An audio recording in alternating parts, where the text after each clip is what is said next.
timbang amal soleh kita di akhirat kelak.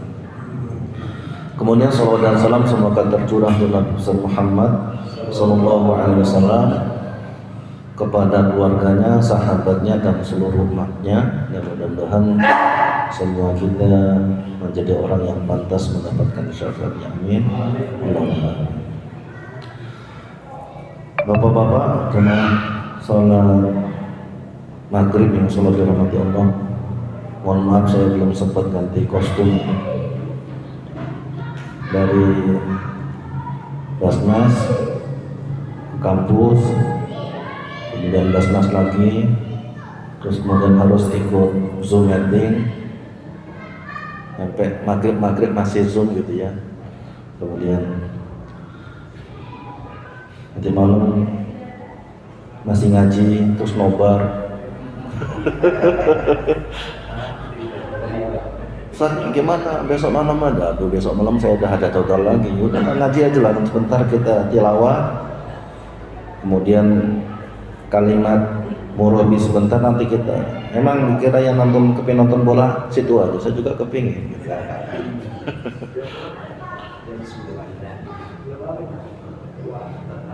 Tapi biasanya Indonesia itu kalau nggak ditonton menang, kalau ditonton malah kalah. Jadi ya mudah-mudahan Allah berikan yang terbaik aja. Baik Bapak Ibu sekalian, ya Mas sekalian, kita masuk hadis yang pertama ya, hadis yang sering dibacakan. Jadi Riyadhus Shalihin ini, Riyad itu artinya taman. Shalihin itu orang-orang soleh. Berarti tamannya orang-orang soleh itu ada dua kemungkinan. Yang pertama adalah majelis ilmu, gitu ya. Seperti saat ini kita bahas. Bahkan disebutkan duduk-duduk sebentar ke majelis ilmu itu lebih afdol, lebih baik daripada sholat 1000 rakaat. Iya. Jadi gak mungkin kan kita sholat 1000 rakaat kan? Kalau digabung-gabung dulu-dulu ya mungkin juga. Tapi dengan waktu yang sebentar ini kita bisa mendapatkan keutamaan banyak. Yang berikutnya makna dari Riyadhus Shalihin surga. Jadi kalau kita ibadah berdasarkan ilmu itu tentu lebih baik daripada beribadah tanpa dasar ilmu yang baik, gitu ya. Maka jadi contoh, ada orang sholat kemudian ada orang lewat, gitu ya. Itu cegahlah, ditahan lah gitu. Kalau nggak bisa, pukul lah, karena dia menyertai setan. Atau dalam lewat lain disebutkan bunuhlah dia. Agak kejam ini. Kalau dikerjain sesuai dengan tagnya, orang pada nggak ke masjid. Maksudnya apa? Membunuh itu dosa besar. Tapi melalui orang yang sedang sholat, itu dosanya lebih besar daripada dosa pembunuhan. Maksudnya seperti itu. Tapi kalau kita belajarnya sendiri, akhirnya ini ada dalilnya. Ini ada dalilnya. Gitu. Makanya disebutkan kalau ulama-ulama dulu kan mengajarkannya, kamu dari mana gurunya? Dari si fulan terus begitu. Kenapa? Karena bersanad. Maka disebutkan al-isnadu minad din. Jadi guru-guru yang mutasil itu bagian dari agama. Maka nggak boleh kita cari agama dari orang-orang yang nggak jelas, gitu. Nggak jelas. Maka sebagian ulama saja, mohon maaf, dia nggak boleh belajar hanya dengan suhufi itu. Jadi baca kitab kemudian dipretelin, pindahin itu nggak boleh. Jadi belajar itu harus dengan orang, gitu ya. Kemudian tagnya adalah innamal a'malu binniyat wa innamal likulli imri'in ma nawa faman kanat hijratuhu ilallah wa rasulihi fa hijratuhu ilallahi wa rasulihi faman kanat hijratuhu lid dunya yusibuha aw imra'atin yankihuha fa hijratuhu ila ma hajara ilaihi, rawahu Muslim. Jadi sesungguhnya amal-amal itu tergantung dari niatnya, dan apa yang dilakukan sesuai dengan apa yang diniatkan. Barang siapa yang hijrahnya itu karena Allah dan Rasulnya, maka hijrahnya dia akan mendapatkan keberkahan dari Allah dan Rasulnya. Tapi barang siapa yang hijrahnya karena dunia yang ingin didapatkan atau karena perempuan yang ingin dinikahi, maka hijrahnya sesuai dengan apa yang diniatkan. Hadis ini asbab wurudnya itu tentang namanya seorang pemuda, tidak disebutkan namanya ya, karena bagian dari, jadi kalau dalam kadang-kadang kalau ada orang yang melakukan penyelewengan kecil itu nggak disebutkan, tapi perempuan yang dia sir itu ikut hijrah, dia baru hijrah, akhirnya dikasih gelar muhajir Ummu Qais. Dia hijrahnya karena Ummu Qais, karena seorang janda itu ya. Nah, hati-hati dengan janda itu ya. Ustadz aja kadang-kadang bisa berubah. Iya. Yang ketawanya agak keras kayaknya ada perasaan kayak gitu. Jadi bahasan dari hadis ini adalah tentang perlunya niat dalam ibadah. Ada dua hal nanti. Karena niat, maka kita bisa membedakan ibadah ini ditujukan kepada siapa. Kalau ditujukan karena Allah, maka dia akan mendapatkan pahala dari Allah. Tapi kalau karena selain Allah, maka dia akan mendapatkan dari selain Allah, tapi tidak mendapatkan pahala atau keberkahan dari Allah. Gitu ya. Contoh lah, kalau kita beribadahnya, melakukan amal solehnya karena Allah, jadi Allah akan berikan di dunia maupun di akhirat. Tapi kalau dikerjakannya bukan karena Allah, maka Allah akan berikan di dunia, nanti di akhirat nggak dapat apa-apa. Makanya bapak-bapak, penting sekali kita niat dalam ibadah itu penting sekali. Walaupun tidak harus melafadzkan. Nanti khilafnya kan tentang lafadz niat gitu ya. Anda yang mau niat sholat dilafadzkan silakan, enggak juga silakan. Tapi yang paling penting adalah bagaimana sholat ini karena Allah, ibadah ini karena Allah, gitu ya. Jadi jangan sampai nanti kita jadi kecil. Kalau sedekah karena ingin kaya, bisa jadi kaya benar dapat, tapi nanti tabungan di akhirat nggak punya lagi. Wa ma lahu fil akhirati min nasib, gitu ya. Bagi kamu di akhirat nggak ada lagi. Kenapa?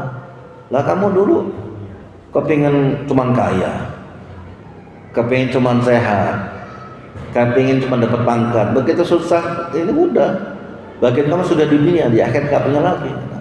Kalau kita seorang muslim, maka kita ingin mendapatkan kebaikan di dunia, juga kebaikan fil akhirah. Fid dunya hasanah wa fil akhirati hasanah. Berikutnya adalah dengan ibadah. Kalau tadi kita bisa menilai ibadah ini karena Allah atau karena yang lainnya, yang kedua dengan niat kita bisa membedakan jenis ibadah. Sama-sama 2 rakaat di waktu subuh, gitu ya. Bisa jadi itu qobliyah, bisa jadi itu sholat tahiyatul masjid, bisa jadi itu sholat subuh itu sendiri, atau bisa jadi itu sholat sunnah wudhu. Maka memungkinkan nanti Bapak sama-sama gerakan, niatnya bisa berbeda. Contoh, yang pertama orang sholat sunnah qobliyah, kemudian sekawin sama orang, dan dia biasa aja nggak ngasih respon. Orang di belakang niatnya sholat subuh, mungkin gitu. Tapi ini terjadi berbeda ketika di mana? Darul Fatah. Darul Fatah itu ada santri sudah kesiangan, sholat sunnah qobliyah subuh juga. Sudah siang, udah 5:30 itu masih qobliyah subuh. Musafir lewat, mampir sholat. Karena dikira dia sendirian kan, dikira sholat subuh di toel. Masih tanda dia, gini, masih tanda. Enggak gitu kan? Yang nol nggak paham, toel lagi. Itu rakaat kedua Pak, ditoel lagi. Kemudian dia nengok, sholat sunnah kunui. Padahal kalau dia paham itu sebenarnya nggak paham. Contoh kalau bapak musafir, nah ini kan kita kaitannya tentang praktek sholat jamak qashar. Memungkinkan bapak ini dari kota Bumi sholatnya jamak takhir lah ya. Begitu bapak ke Karang, berangkatnya mungkin sebelum zuhur, jam 11, jam 10 gitu ya. Begitu nyampe Karang, waktu sholat asar, kemudian qomat, imamnya bisa jadi niat 4 rakaat sholat asar, bapak bisa jadi niatnya sholat zuhur berjamaah dengan orang yang sedang sholat asar. Mungkin gitu, mungkin. Kenapa? Karena semuanya dilihat dari niatnya. Niatnya beda. Contoh lagi, mohon maaf ya, ini nggak umum kan, tentang kalau dalam fikih itu sholat yang hanya bisa dijamak qashar itu hanya sholat zuhur dengan sholat asar, maghrib dengan sholat isya. Saya tanya nih, ulang nih, walaupun materi udah lama-lama nih, karena saya takut kalau saya tanya langsung dikira UTS. Kenapa dari 5 sholat itu hanya bisa sholat zuhur dengan sholat asar, maghrib dengan sholat isya? Tidak ada jamak antara asar dengan subuh atau isya dengan subuh. Asar dengan maghrib, asar dengan maghrib, atau subuh dengan isya atau subuh dengan zuhur. Ada yang bisa ngasih jawaban? Nanti dikasih pahal apa? Dikasih reward puasa 6 bulan 6 hari di bulan Syawal. Saya bilang karena waktunya dekat. Ada lagi yang lain. Asar maghrib dekat juga. Gimana? Pak, ini Pak mau kan Haji? Di sini tahun ini yang berangkat haji siapa ya? Nggak ada. Karena pas pergantian waktu. Hah? Karena pergantian waktu. Oh ini saya udah lihat. Ini apa? Semutan. Jadi begini Pak. Kenapa dalam Islam, dalam fikih lah ya, yang hanya bisa dijamak itu zuhur dengan asar atau maghrib dengan isya? Karena 2 waktu ini berbatasan langsung. Jadi waktu habisnya sholat zuhur itu langsung awalnya sholat asar, gitu. Karena berbatasan langsung. Sedangkan asar dengan maghrib itu udah jeda. Begitu bapak lihat ada temaram warna oranye di ufuk barat, nah itu bapak nggak boleh sholat sunnah. Artinya kalau bapak mau pas telat asar itu nggak boleh qobliyah dulu, langsung sholat asar. Dan itu ada waktu jeda, nggak ada ceritanya Assalamualaikum warahmatullahi wabarakatuh langsung azan maghrib itu nggak boleh. Jadi, itu ya. Sedangkan waktu maghrib itu adalah ketika tenggelam matahari. Ini kalau ada garis, mohon maaf ya, saya kasih contoh. Ini matahari nih Pak, mohon maaf ya. Matahari nih. Ketika dia tenggelam, ini pas waktu sholat maghrib. Tapi warna oranye masih ada, tenggelam itu. Ya, waktu oranye masih ada. warna oranye masih ada, waktu tenggelam itu awal maghrib, dan itu awal sholat isya. Begitu. Kemudian waktu isya kapan? Nggak langsung subuh. Waktu isya itu adalah setengah malam yang pertama. Kira-kira antara setengah 12 jam 12 itu adalah waktu sholat isya. Batas akhirnya. Kalau ada orang sholat isya jam 1 atau jam 2, itu sholat isyanya kepagian.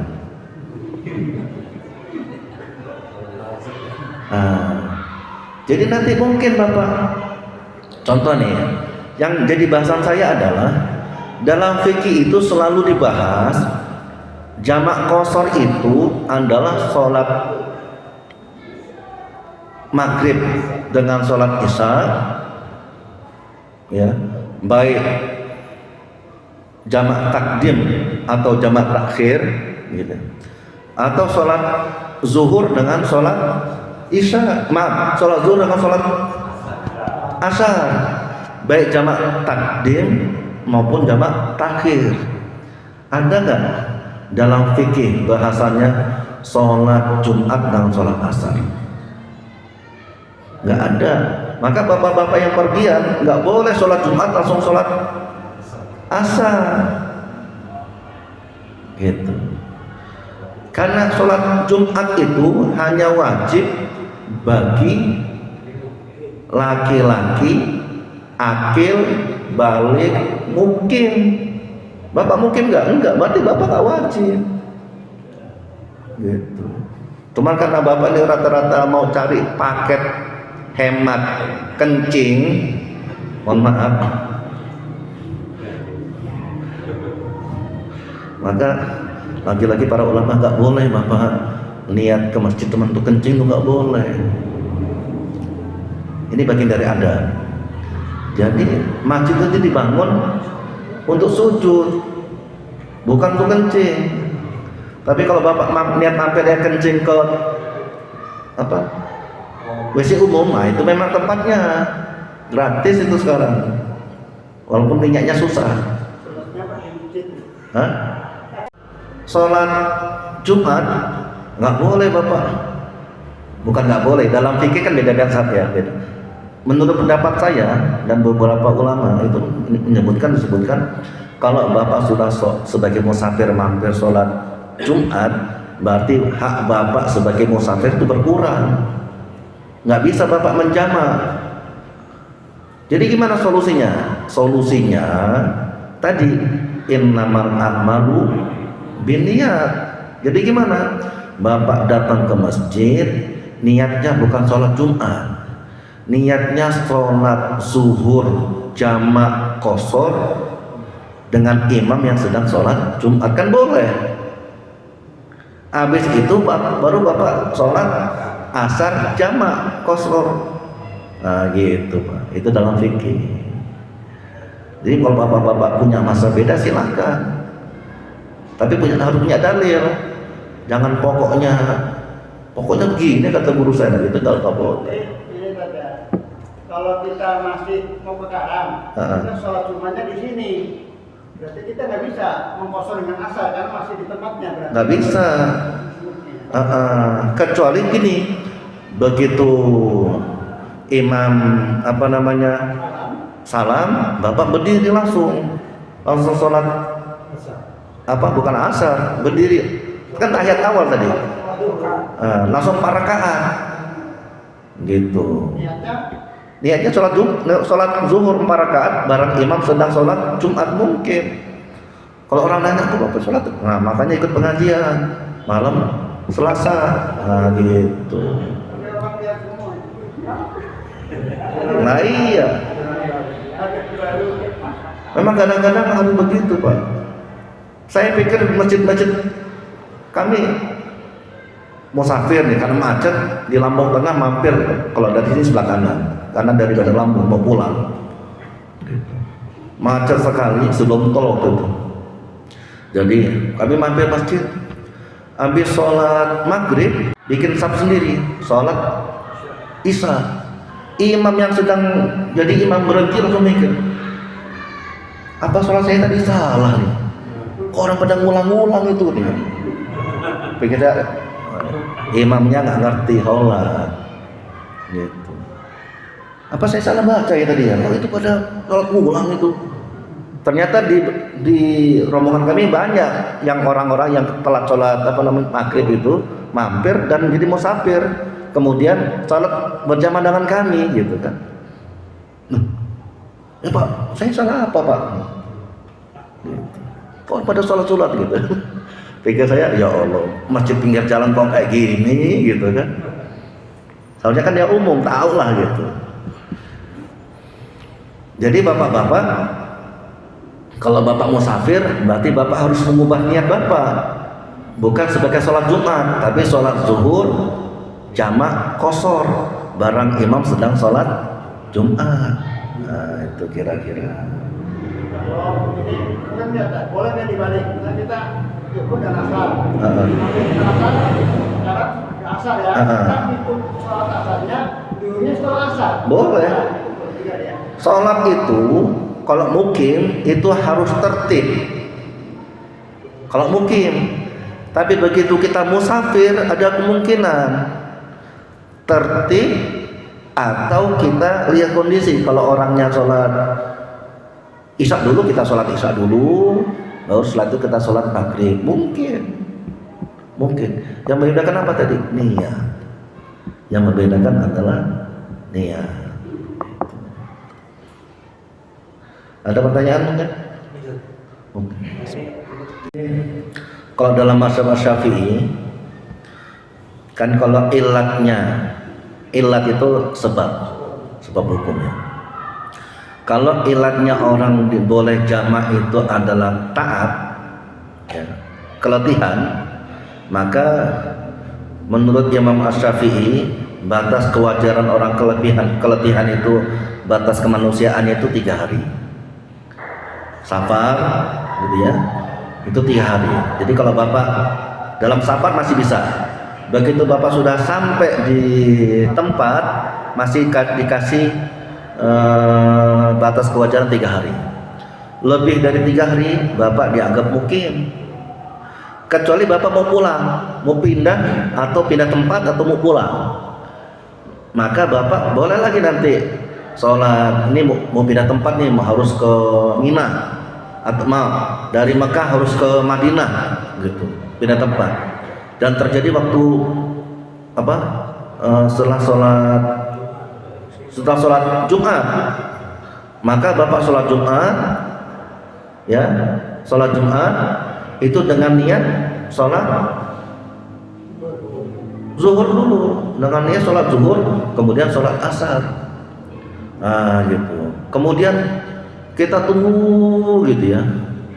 Ternyata mobilnya jemputnya waktu asar, gitu. Jemputnya waktu asar, ya sudah kita sholat. Tapi kalau jemputnya setelah sholat asar, berarti bapak ada 2 kemungkinan, antara meneruskan lafaz tadi sudah dianggap bisa, atau bapak. Tapi kan gimana itu jauh dari tempat kita, jadi dianggap musafir. Gitu. Mungkin, gitu. Tapi kalau siapa namanya, ya Allah, Utsman bin Affan itu pernah ketika melakukan haji, di saat orang-orang lain pada menjamak dan mengqashar, dia tidak jamak, sholatnya sempurna. Ditanya, kenapa anda sholatnya sempurna? Pertama, saya punya istri, keluarga di sini. Maka begitu kita sampai di tempat kita, maka kita dianggap mukim. Kenapa? Karena kita punya istri, punya keluarga di sini. Jadi dianggap mukim. Nggak boleh orang mukim ngambil jamaah kecuali dalam perjalanan. Yang kedua, saya punya kebun di sini, punya kebun.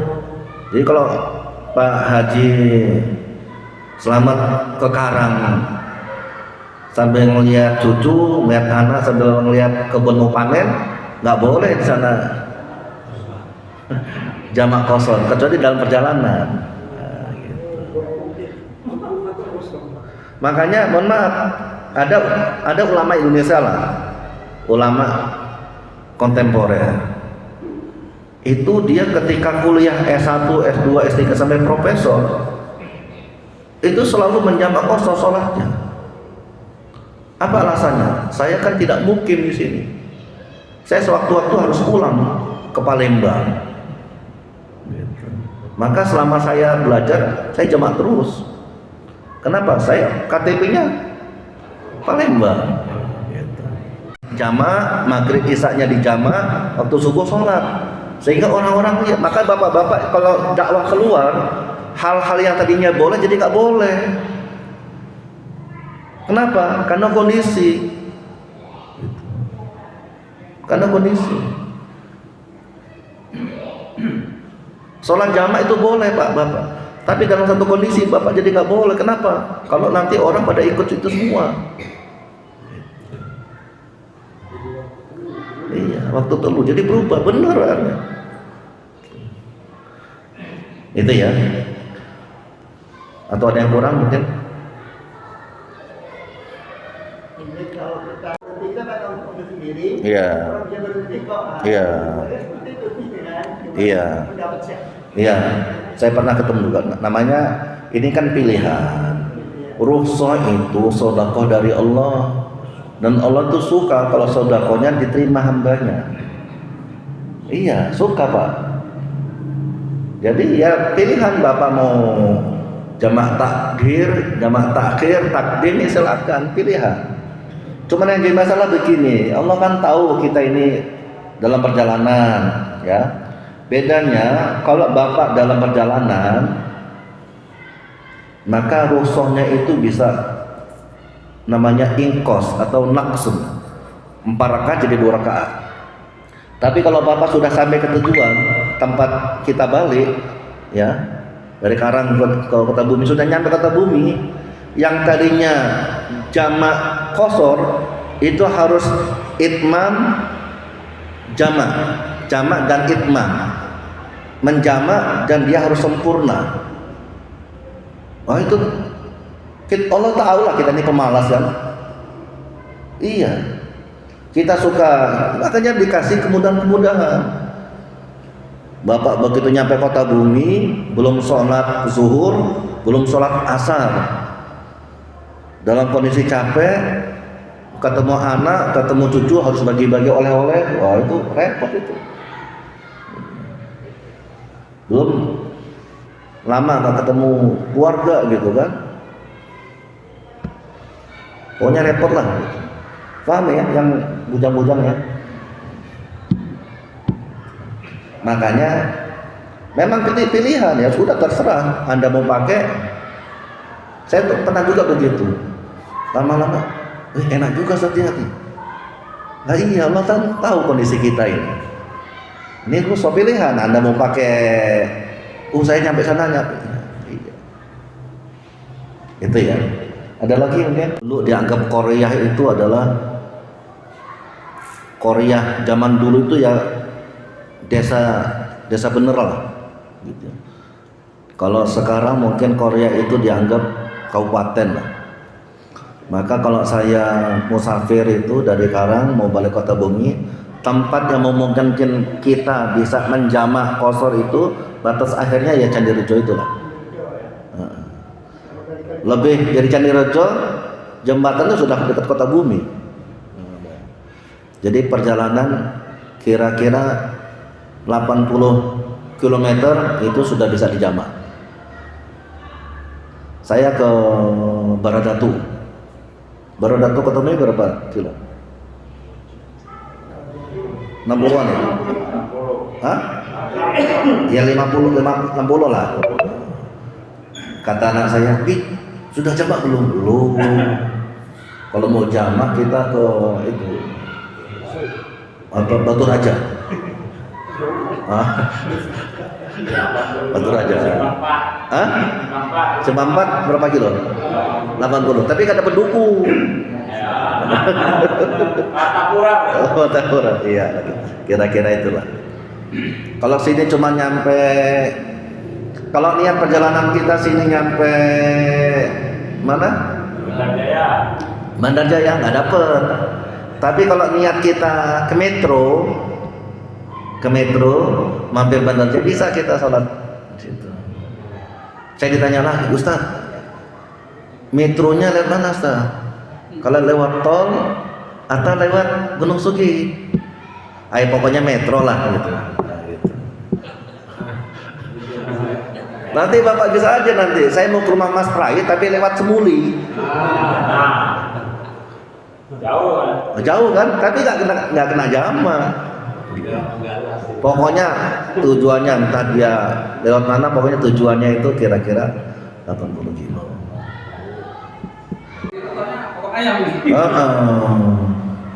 Jadi kadang-kadang saya tuh pernah nanya, Bu, saya ini pernah akekah nggak? Sudah akekah belum? Nggak tahu ya, lupa saya nggak bilang. Tapi saya ingat kami itu, kami setiap lahiran anak itu pasti marhabana. Dan ya namanya marhaban besar. Kalau dulu orang kira kalau kami nggak cukup, hanya belilah 20 kilo daging dari pasar gitu kan. Nah itu tidak menggugurkan kewajiban, tetap harus akikah. Yang jadi masalah orang tua kan kita sudah banyak tanggungannya. Jadi gimana? Kita boleh mengakikahkan, membadalkan atas sama orang tua, mengakikahkan diri sendiri. Saya belum akikah, ibu saya belum akikah saya. Tapi saya juga punya anak belum akikah. Mana yang lebih wajib? Yang lebih ditekankan? Akikah anak. Gitu. Kalau kita terhadap diri kita ya kapan-kapan bisa. Maka saya bilang sama siapa? Rosi ya, baru punya anak ya. Hari ke-7 kasih nama, potong rambut, akikah. Kalau nggak bisa, hari ke-7 tetap cukur rambut dan kasih nama. Akikahnya kalau anak laki-laki satu dulu nggak apa-apa. Kalau nggak bisa tanggal 14 kelahirannya. Kalau nggak bisa tanggal 21 kelahirannya. Kalau nggak bisa ya kapan sajalah. Jadi kalau Mas Gopur belum akikah, bisa akikah atas sama diri sendiri. Tapi jangan pakai marhaban. Yang gendong kasihan. Terjadi kalau gendongnya pakai ini, pakai sarung gitu kan.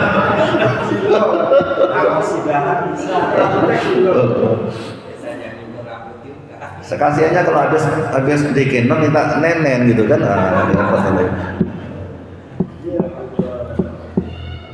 Jadi bisa akikah sama nyukur rambut, itu nggak boleh. Pokok hari ke-7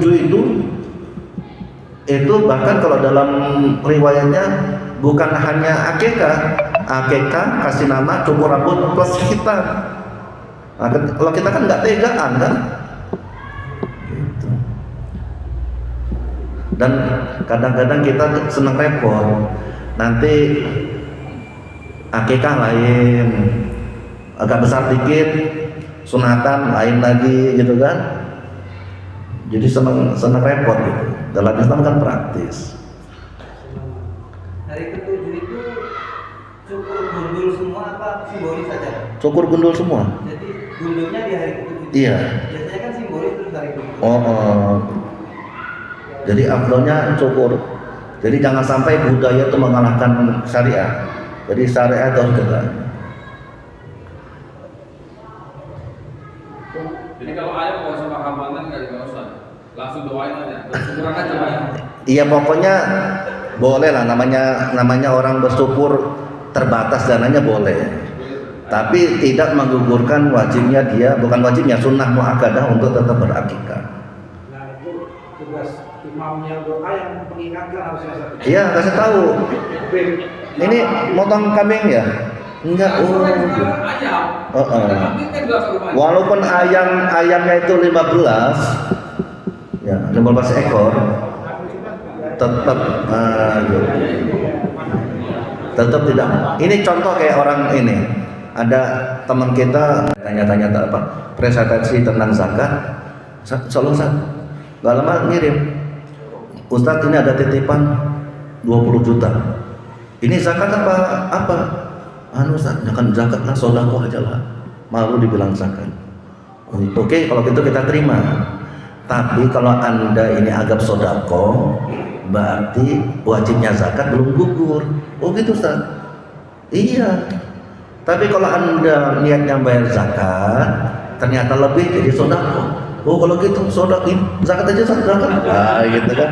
Iya, harus diperjelas. Diperjelas. Masih ada waktu? Sebelum Piala Asia. Pernah mendengar bahwa jadi kalau kita punya hutang puasa Ramadan 6 hari, jadi kita bayar 6 hari, ya, itu udah termasuk, katanya sudah termasuk bayar salam juga, nah gitu. Apakah itu seperti itu atau hanya pahalanya yang dapat? Ya, ya.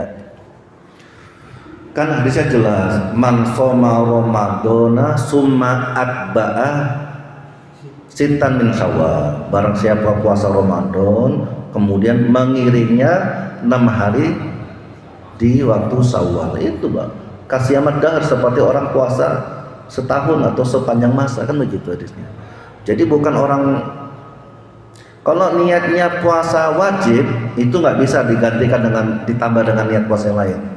Tapi kalau niat puasa sunnah itu bisa nyanggi Pak. Niat saya puasa Syawal plus niat hari ini saya biasa puasa Senin Kemis plus hari ini pertengahan bulan, itu bisa T-in-1. Kan sekarang orang jadi males Pak, kepinginnya paket hemat gitu ya, sekali ibadah ada 3 ibadah didapatkan, gitu kan, paket hemat. Kalau puasa wajib nggak bisa, tapi kalau puasa sunnah bisa. Contoh Bapak nih, Bapak biasa datang ke masjid, tahiyatul masjid dulu, kemudian sholat sunnah wudhu, kemudian sholat sunnah qobliyah, mungkin. Tapi dalam satu kondisi sudah mau qomat, Bapak cuma 2 rakaat aja. 2 rakaat itu bisa seperti Bapak 3-3-nya dapat. Kenapa? Karena kebiasaan. Kalau Bapak sudah biasa Senin Kemis, sudah biasa puasa bulan Syawal, sudah biasa puasa Ayyamul Bid yang pertengahan bulan, tanpa Bapak niatkan saja, kalau hari itu Senin, pas Syawal, pas dapat semua Bapak. Iya, dapat semua. Kalau Bapak biasa, tapi kalau nggak biasa, Senin Kemis nggak pernah, Syawal nggak pernah, Ayyamul Bid nggak pernah, tiba-tiba ya Allah saya kepingin ini, ya nggak bisa. Kenapa? Bukan kebiasaan. Nah, gitu. Ngakal itu namanya. Oke, cukup ya, mudah-mudahan Allah berikan kepada kita keberkahan dalam usia, keberkahan dalam keluarga. Mudah-mudahan kita dijadikan orang-orang yang seperti dalam hadisnya, man kharaja li talabil ilmi fahuwa fi sabilillah hatta yarji. Barang siapa yang keluar untuk menuntut ilmu, maka dia tercatat sebagai orang yang berjuang di dalam Allah sampai dia kembali. Assalamualaikum warahmatullahi wabarakatuh.